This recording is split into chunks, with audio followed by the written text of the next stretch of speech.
নমস্কার বন্ধুরা, সবাইকে শর্মিষ্ঠার হেসেলে স্বাগত। আশা করি সকলেই খুব ভালো আছেন। আজ আপনাদের সাথে শেয়ার করব একটি মশলার রেসিপি, যার নাম চটপটি মশলা। এটি যে কোনো চপের ওপরে বা আলু ভাজা, ভেন্ডি ভাজা, পটল ভাজা, যে কোনো ভাজার ওপরে দিয়ে আপনারা খেতে পারেন, অথবা স্যালাডের ওপরেও দিতে পারেন। তাতে এর স্বাদ হবে দ্বিগুণ।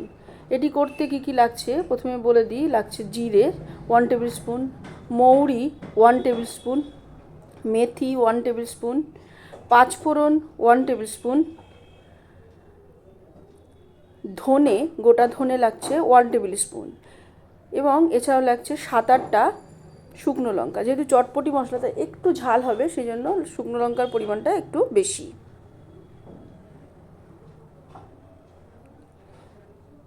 এছাড়া লাগছে কালো জিরে 1/2 টেবিল স্পুন, লবঙ্গ 10-12টা,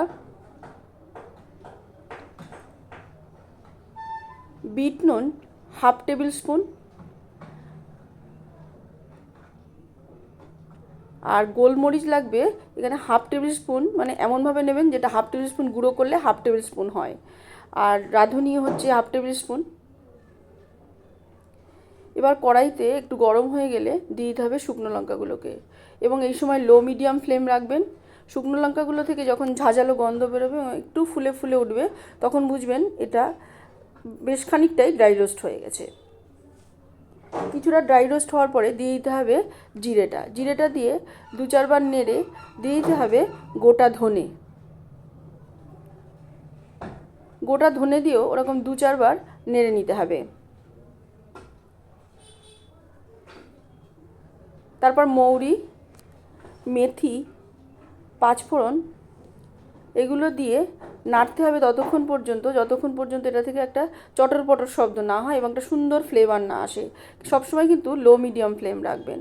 আপনারা যারা আমার চ্যানেলের নতুন বন্ধু, তাদের যদি রান্নাগুলো ভালো লাগে তাহলে চ্যানেলটি সাবস্ক্রাইব করে আমার পাশে থাকার অনুরোধ রইল, এবং পাশে থাকা বেল আইকনটি প্রেস করে দেবেন।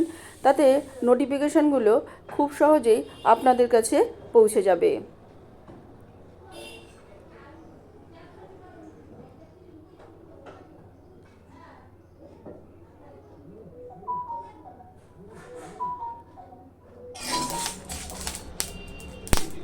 দেখুন একটা চটর পটর আওয়াজ হচ্ছে, এই সময় বুঝবেন ড্রাই রোস্টটা প্রায় হয়ে এসছে।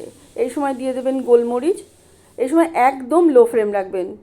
তারপর কালো জিরে, লবঙ্গ এগুলো দিয়ে জাস্ট 25 থেকে 30 সেকেন্ড নাড়বেন, একদম লো ফ্লেমে, কারণ এগুলো দিয়ে বেশি ভাজবার দরকার পড়বে না। 25 থেকে 30 সেকেন্ড নাড়বার পরে গ্যাসটাকে বন্ধ করে দেবেন।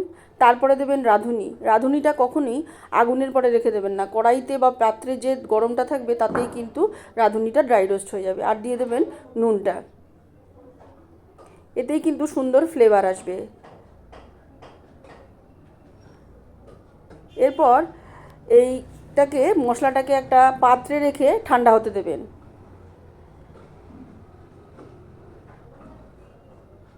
ঠান্ডা না হওয়া অবধি কখনো মিক্সিতে গুঁড়ো করবেন না। শিলে গরম অবস্থাতে গুঁড়ো করতে পারেন, সেটাতে কোনো প্রবলেম হবে না।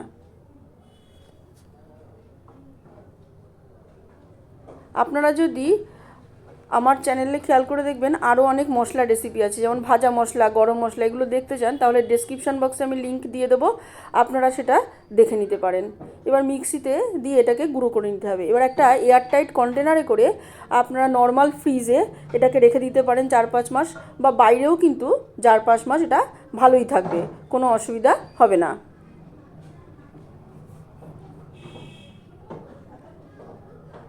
আপনাদের যদি এই রেসিপিটা ভালো লাগে তাহলে লাইক, শেয়ার এবং কমেন্ট করে অবশ্যই জানাবেন আপনাদের কেমন লাগলো। আজ এ পর্যন্তই। আসবো অন্য কোনো দিন অন্য কোনো রেসিপি নিয়ে। পুরো ভিডিওটি দেখবার জন্য সবাইকে ধন্যবাদ।